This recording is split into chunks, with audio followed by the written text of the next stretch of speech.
Graduação que batalharam tanto em realizar esse encontro que a gente estava com saudade. Parabenizar a coordenadora, a professora Bia. Bia, eu estou te parabenizando, presta atenção. Você falou comigo, é? Estou te dando os parabéns. Obrigada. Essa é a Bia. Por trazer de volta, né, a força para que o coma voltasse a existir, que acho que é uma oportunidade muito preciosa da gente realmente poder conhecer o trabalho das pessoas que estão envolvidas aqui, principalmente das pesquisas de todos vocês, que dá vontade de ir conectando coisas, pensamentos, assim, como ver o trabalho do Hélio aqui, que eu já conheci na oportunidade, e que é muito bom a gente perceber como que há espelhamentos, contaminações e, enfim, maneiras da gente se preocupar com certas questões que parecem muito sem importância para o grande mundo e que pelo menos você tem companhia no hospício. Dá um certo conforto. Você não vai ficar lá trancado sozinho, que é sempre o meu maior medo. Eu detesto essa ideia. Então, bom, eu vou começar diferente parecido com o Hélio. Eu, na verdade, trouxe só um apanhado de uma seleção da minha produção nos últimos 2 anos, porque eu também, assim como seguidor da seita de Hilda Hilst, na ideia de que tu nunca te afastas de ti, e também da pornografia, acho que em 2 anos a gente tem também 20 anos. Em 20 anos a gente tem 2 anos, porque a gente fica dando volta nessa espiral. Graças a Deus não é as deusas, não é em círculo, mas pelo menos a gente vai construindo pontos de vista diferentes para algumas questões que nos atormentam, e cada volta que acho que a gente dá em torno das nossas questões, em torno das questões dos outros, né? Ao olhar tanto o trabalho, achei muito bacana hoje, assim, acompanhar o processo das ideias que estavam lá, mesmo que algumas eu já conhecesse, mas enfim, ter a oportunidade de ver a exposição, né? Sala do Hélio na Bienal, e depois generosamente compartilhar aqui com a gente esse percurso das ideias, né? Que às vezes fica uma coisa tão simples, tão icônica, tão latente, que a gente se gruda tanto, se fia tanto pelo sentido das imagens, e a poética é isso, né? Uma construção de uma teia de razões, às vezes muito efêmeras, ou muito delicadas, ou muito curiosas e pequenas mesmo, que estruturam esse pensamento aí.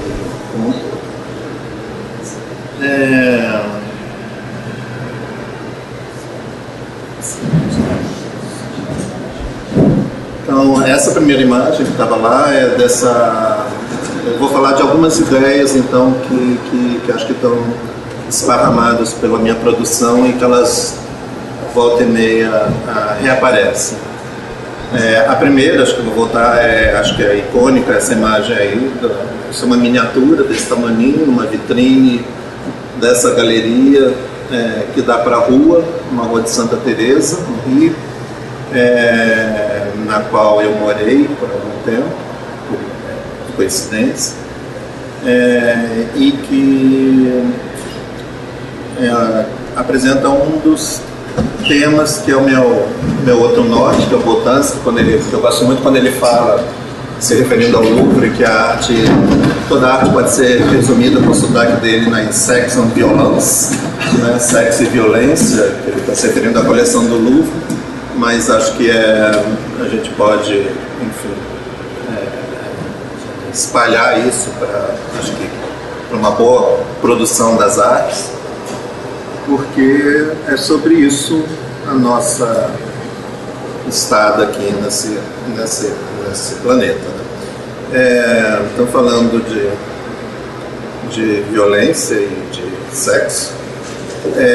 Essa instalação é uma intervenção nessa vitrine, essa é toda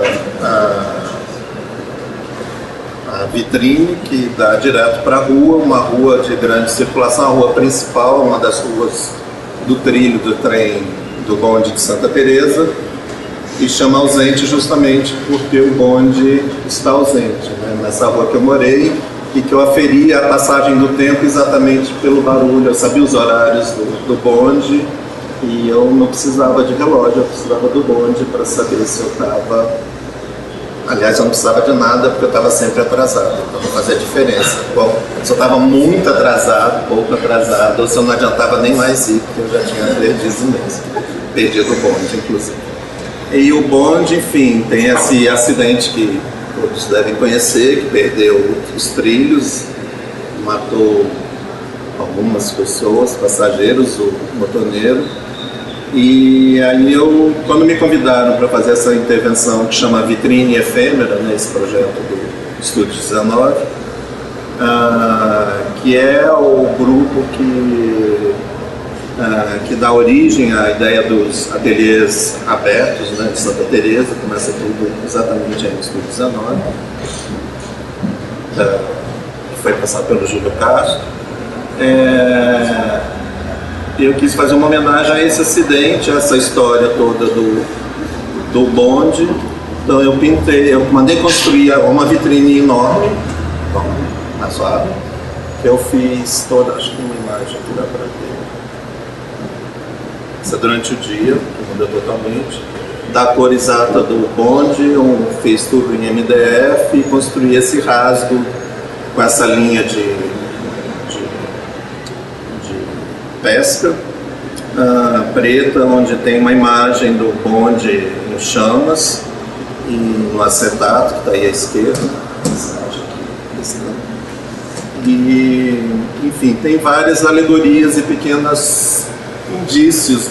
Tem uma caveira de vidro flutuando, embaixo tem o número dos mortos em pequenos cristais faróis. Brilhavam ali. E, enfim, era essa homenagem ao bonde, esse desejo que o bonde um dia volte, que a Santa Teresa sem bonde é meia Santa Teresa, e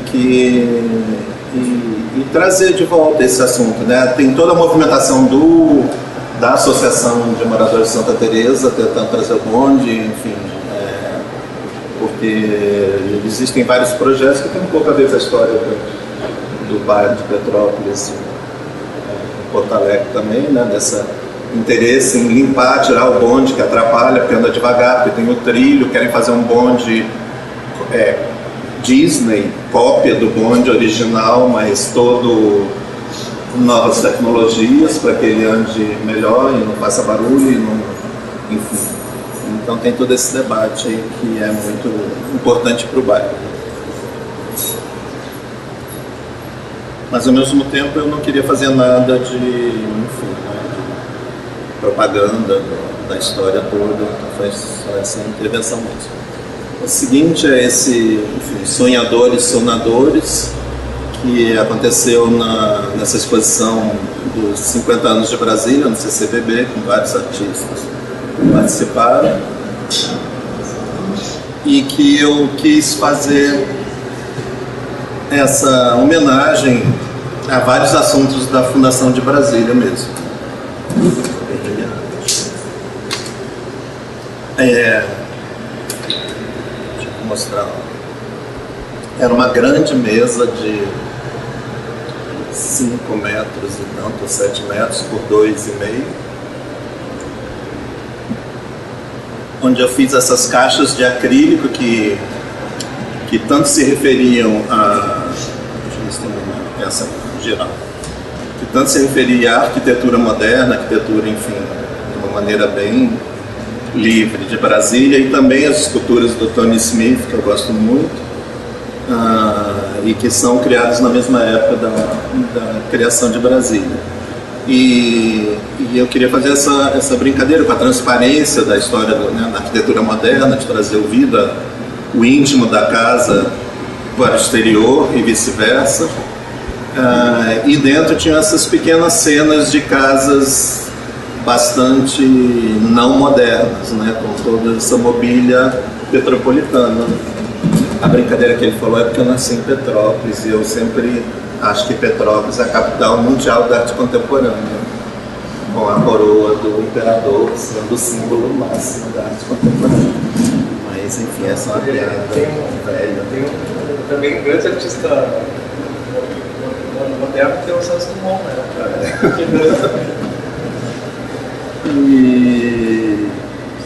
Que é linda, cara. Enfim, aí tinha essa casa, a mesa eu mandei construir com essas pernas toda rococós, que também reproduzem dentro da mobília interna, e as caixinhas de música que eram alternadas entre a utopia e a falência, né, o fiasco dessa utopia, que era 5 caixinhas tocavam La Vie en Rose, né, de Piaf, e 5 caixinhas tocavam o hino da Internacional Socialista, que seria outra utopia também, que nasce junto com nesse embate de Brasília. Curiosamente, na minha casa em Petrópolis, Rococó, a única caixinha de música que tinha era a Internacional Socialista. Quando eu demorei muito tempo até conseguir encontrar, foi achar na Espanha, enfim, uma outra história que depois, com o tempo, a gente pode conversar sobre as caixinhas socialistas. Mas, então eu queria brincar com essa dupla ideia de utopia, né? E aí veio a história do sonador da caixinha de música com Sonhadores, que é um filme do Bertolucci que eu gosto muito, porque é primeiro um cineasta que é quase que um fio da história da vida, da arte, do cinema e do socialismo, e eu queria trazer esse filme bem mais recente dele, né, que talvez não seja considerado um filme de luxo, a filmografia do Bertolucci, mas que eu gosto muito, que eu acho que é um filme extremamente libertário, sexualmente, né, brilhante, lindo, sedutor, com uma história, um triângulo amoroso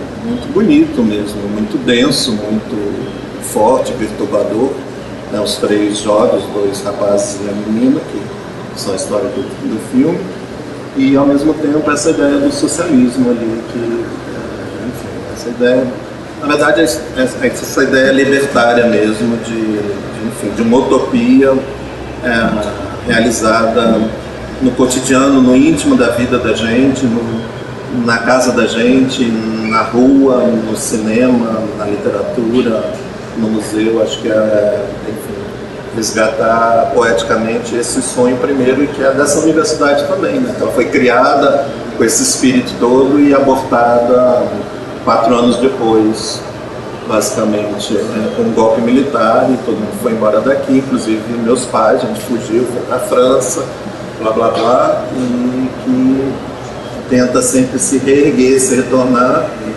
a essa utopia original da Anísio Teixeira e do Garcia, e que a gente, sem nunca se realizar, assim, acho que tem sempre um núcleo aqui dentro que tenta promover, não resgatar com melancolia ou, né, essa coisa de um passado de glória, mas de trazer alguma dessa turbulência, acho que o Corpos Informáticos é um exemplo disso, assim, né? No meio de tanta coisa regrada, de trazer esse pensamento anárquico em algumas ações, extremamente construído em outros, mas enfim, de trazer esse espírito que estava no início da cidade, né, que eu acho muito importante.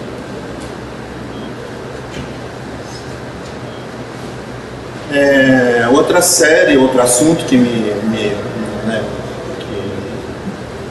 persegue pela minha produção também, ao longo dos anos, é essa ligação extrema com tanto a literatura e o livro como objeto mesmo, né? Então, enfim, eu sou filho de uma escritora, meu pai me ensinou a encadernar livros, eu trabalhei com uma seção de livros caros quando eu estudava fora, em Nova York, fazendo restauro de livros, e trabalhei muito, trabalho ainda, né? Sei lá, com 30 anos fazendo ilustração de livros. Então é uma relação que perpassa a vida toda mesmo. E a biblioteca do Strieper surgiu justamente quando eu estava fazendo pós-doutorado em Boston, em 2001, quando eu fiz a primeira versão da biblioteca do Strieper e logo apresentei no Museu de Fine Arts de Boston e depois aqui no CCBB, com gentil reversão.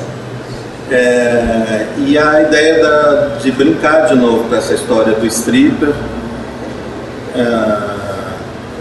em que, assim como Strieper, né, a ideia da leitura tem esse jogo semelhante que a gente poderia pensar com a ideia do Strieper, né, que na verdade quão prazeroso e quão instigante, quão misterioso é enquanto você está no meio de um livro que você está gostando muito e que na verdade você nunca quer chegar ao fim, né? Porque o fim é sempre uma desilusão, ou pouco importa, pelo menos. E eu penso que o Strieper tem essa mesma brincadeira, esse mesmo jogo.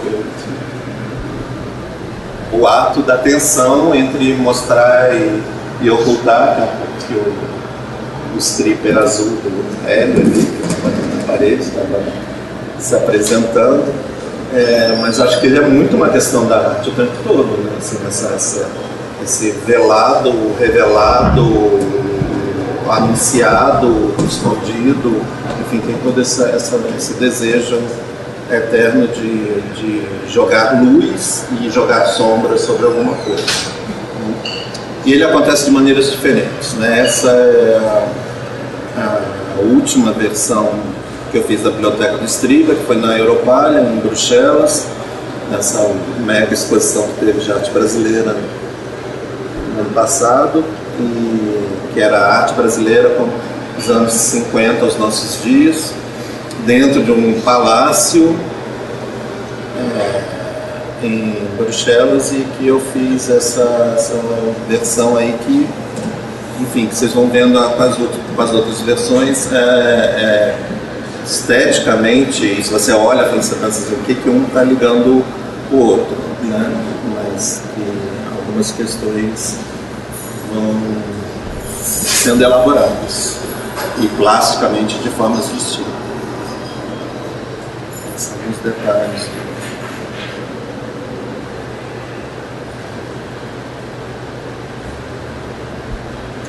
Essa instalação, vou passar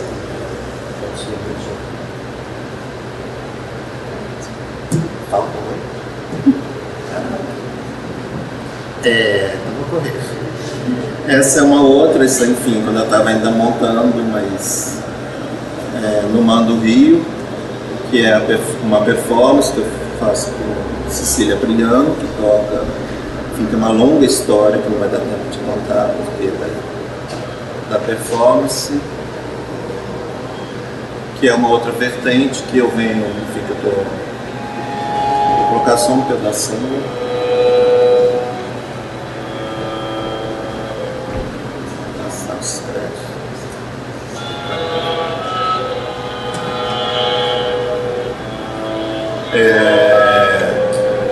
Enfim, que é uma outra situação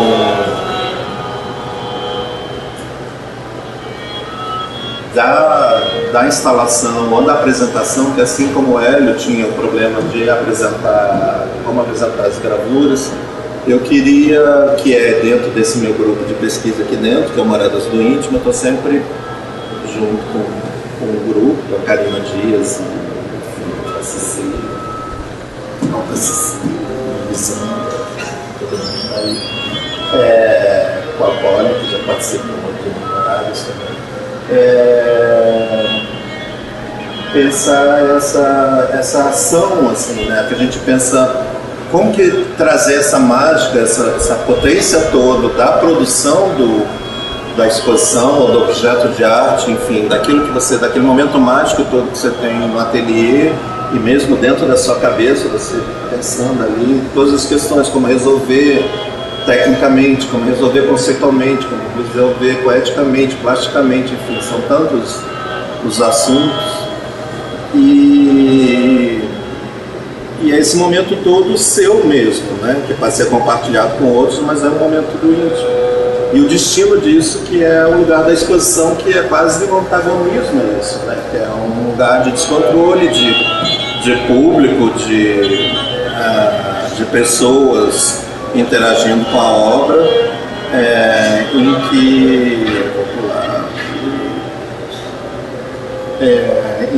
que você não tem mais controle de nada, e é isso o outro lado do jogo também, que é o bacana, da surpresa, de tudo aquilo que você pensou e de repente uma pessoa toma uma ação ou te pergunta uma coisa ou faz alguma intervenção no seu trabalho que faz você pensar o trabalho completamente diferente a partir daqui. E aí eu comecei a fazer a performance, eu brinco, por duas razões. Uma, porque eu odeio a abertura, a vernissagem, e aí você fica performando e você não tem que explicar nada, nem ninguém fala com você, o que é muito bom. E você não come salgadinhos gordurosos, faz bem para a silhueta. E o outro é de revelar esse momento também, que é de extremo jogo, assim, que é da parte do prazer mesmo, meu, na construção da obra de arte, que vem da infância mesmo, de brincar com essas coisas sem sentido dentro do seu quarto e fazer bagunça mesmo. Uma parte que eu faço bem bagunça.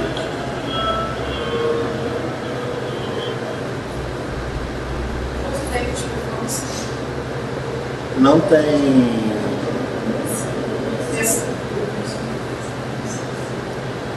uma curta, 2 horas, mas essa foi pressionada pelo MAN, porque como era o festival de performance, tinha tempo, acho que deu 1 hora, foi a mais curta. Mas enfim, porque também não é, assim, acontece como aconteceu aí, como eram muitos eventos, as pessoas foi virando meio espetáculo também, que as pessoas iam e sentavam e assistiam. Isso é muito bom, gente, jogar farinha na cabeça dentro da mão. Na Bélgica isso não seria possível, por exemplo.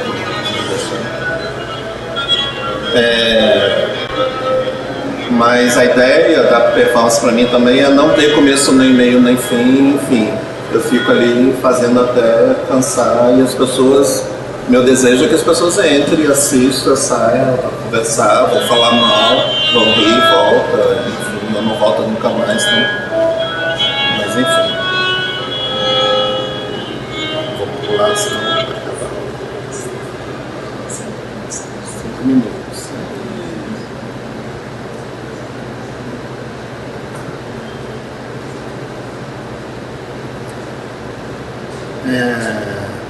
E aí tem essas coisas de ocupar também, esse processo de ocupar grandes espaços com miniatura que está relacionado com a ideia de ralentar o tempo mesmo, essa pressa, esse momento, essa maneira da gente tá fazendo sempre tudo, não tem tempo, não tem tempo, não tem tempo, não tem tempo, e você arruma todas as desculpas do mundo para sua ausência de tempo, que é uma loucura, e cada vez mais, porque cada vez você está com mais planos de realidade conectados em você, então você já não tem tempo, você senta para comer com uma pessoa, ao mesmo tempo você vê as mensagens no celular, ao mesmo tempo você pensa, você fala e você corre porque você está sem tempo. Então essa estratégia de fazer coisas diminutas dentro de, enfim, que obrigam que a pessoa, enfim, perca seu tempo. Isso daí tinha um motorzinho que eles ficavam girando, essas coisas. Isso é na Galeria Paradigmas, em Barcelona. Esse foi uma que eu fiz nesse Centro Cultural Poleni, em Pieksämäki, na Finlândia. Penedo é uma colônia de finlandeses entre Rio e São Paulo, que eu frequentava quando era adolescente, porque o meu melhor amigo era neto de finlandeses. E de repente liga na minha casa um curador chamando para uma exposição na Finlândia e aí tudo se conectou dessa forma. E aí eu fui estudar um pouquinho sobre enfim, além da imigração dos finlandeses em Penedo, o que era aquela região. E aí eu descobri essa história dessa rainha analfabeta, que era uma escrava que se casou com um português e herdou todas as terras do café dali, e ela resolveu usar todo o dinheiro depois que ele morreu e ela ficou com as fazendas, todo o dinheiro das fazendas de café para promover a educação das pessoas que moravam por ali, que, assim como ela, não tinha tido nenhuma oportunidade de estudar, e ela era o CNPq de Penedo da época. Ela bancava os estudos de qualquer pessoa que chegasse para ela e falasse assim, eu quero estudar. Ela ia, pagava a alfabetização, a escola dali, até os estudos fora do Brasil ela bancou, e ela ficou conhecida como a rainha analfabeta dessa região onde os finlandeses chegaram no Brasil. E aí eu fiz enfim, tem esse potinho com café, essa vela que estava queimando, a história dela toda, e levei de volta lá para os finlandeses a história. Essa está dentro da história do Moradas do Íntimo, que enfim, que é esse projeto que a gente fez, eu vou passando e falando, vai ser difícil, tá? A partir de um anúncio de jornal, em que a gente convidava as pessoas a oferecerem sua casa para abrigar a morada do íntimo do artista. Algumas 20 pessoas se ofereceram, 10 foram selecionadas para 10 artistas. Eu fui parar na casa da Cecília Mori, que é psicanalista, e daí eu criei a peça Escuta, porque tinha do lado, dentro da casa, o consultório dela. E pensando nessa coisa também, que é outra questão que me interessa, que é o mundo de tagarelice que a gente vive, todo mundo fala e ninguém se interessa, todo mundo quer falar. Essa tal de que todo mundo promove a conversa, o Facebook, isso aqui, tudo balela, todo mundo só quer falar e mostrar coisas. E como é difícil realmente a gente se interessar verdadeiramente em escutar, enfim, a história dos outros. Ela acontecia dentro da casa da Beth Mori, depois ela aconteceu no TCU, no Espaço Marco Antônio Vilaça, depois ele foi para Bruxelas, Galeria 127. Esse é o outro que a gente não está tentando falar nada, o Poder Não Pode, que tem a ver com a história lá de Brasília também no Marco Antônio Vilaça. E essa musa, Cecília Mori, na primeira versão, falando dessa história também de como a gente dá voltas sobre o mesmo trabalho. Esse ver o inverno, como está aí, né? Ver o ver o ver, não ver, enfim, todas essas possibilidades e impossibilidades de se ver. Que é a primeira versão na Centro Cultural da Caixa, e depois a última, que é já agora com o prêmio Funarte, na Galeria da Funarte, na Faz Ostrov. Que tem essa relação outra que também me interessa, que é usar a performance não para eu performar somente, mas e também não explicar o que fazer. Então eu performo como meio de colocar a placa, o público é convidado a fazer isso, que eu acho insuportável, a parte dessa coisa didática, de explicar tanto a exposição como explicar o que fazer. Eu sempre estou nessa luta pelo direito do embate da pessoa sem explicação nenhuma da experiência da estética. E então eu faço a performance que é tipo, olha, pode brincar assim também, você pode ficar aí fora, você pode fazer o que você quiser. Então eu fico dentro ali, enfim, depois as pessoas entram, né? Então enfim, tinha essa caixa de acrílico, essa lápide de mármore, tinha essas lâminas super leves de balsa, que tem muito mais sombra, que está muito claro por conta da fotografia, mas ela é bem mais escura, né? E você fica ali dentro e abre o olho e você vê essas imagens em acetato, que é uma possibilidade de ver, e você fecha o olho e você vê outras imagens dentro da sua memória, dentro daquilo que você está pensando, e essa coisa da posição também, você ficar vulnerável, deitado, ficar relaxado, enfim, mudar a sua posição no espaço também para que isso sensorialmente, polissemicamente, você perceba também como tudo muda, né? Você já fez trabalho com carrinho, de oficina para você deslizar e ver o trabalho de baixo para cima. Enfim, eu estou sempre preocupado com essas maneiras de como que a gente pode modificar as formas de estar em contato com a obra de arte. E aí voltam os livros, que é uma brincadeira com o Paul Valéry, né, e as valerianas também, que é o Calvante. É um livro, esse livro, o alfabeto dele, que é muito lindo, em que ele foi solicitado a escrever esses 24 fragmentos de prosa, que cada um começasse com a palavra, a primeira palavra tivesse o A, B, C, nanana, e sem repetir as histórias, né? E aí o que enfim, só para mostrar que é outra vertente, que às vezes está nas paredes, às vezes está em bilhetinho, às vezes são em desenhos, em que eu vou lendo diversos livros, no caso esse livro, o alfabeto do Valéry, e as coisas que vão me passando pela cabeça eu vou anotando. E nesse caso aqui eu não vou nem anotando, eu vou escrevendo direto. Eu abro um trecho, leio e vou desenhando o pensamento que está passando na minha cabeça diretamente no papel, que são esses desenhos aí. Então são essas coisas, enfim, né? Um organismo tão frágil, pouca coisa, algumas letras, sem completar a forma alguma estrutura fantasma que fundia Valéry, por exemplo. E também não tem pontuação, é uma tacada só, é de uma respiração só, de um fôlego só, que também gosto muito.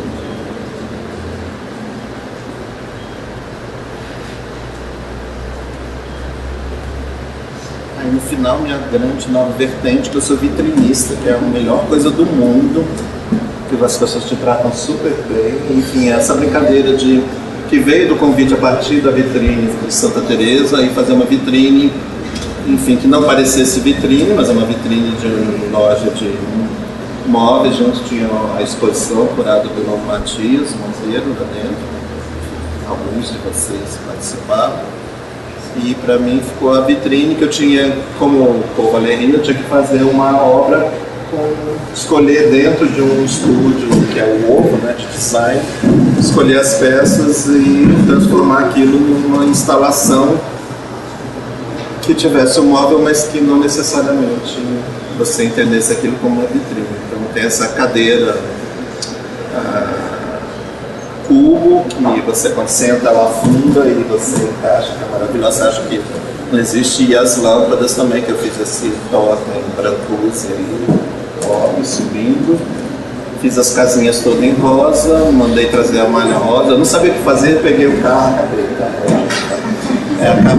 peguei o carro indo para lá, um dia cinza, por isso que é tudo pintado de cinza as paredes, chuva, e estava no ponto da L2, todo mundo embolado esperando o ônibus, e tinha uma menina desse tamanho, de coque, toda vestida de bailarina rosa, com um sorriso daqui até assim, com a cara assim, ela estava indo para primeira aula de balé dela, ou para audição, ou para apresentação, sei lá o quê, que era uma coisa assim que eu quase bati com o carro, assim, que ela, pequena Miss Sunshine na parada de ônibus, flutuando, e então era uma homenagem. Depois eu queria convidá-la para sentar na cadeira e ficar na vitrine, mas aí sabe, né? Aí vão me chamar de pedófilo, essas coisas. Achei melhor deixar essa cabeça. Mas é uma homenagem à pequena bailarina da parada de ônibus da L2. É isso. Obrigado.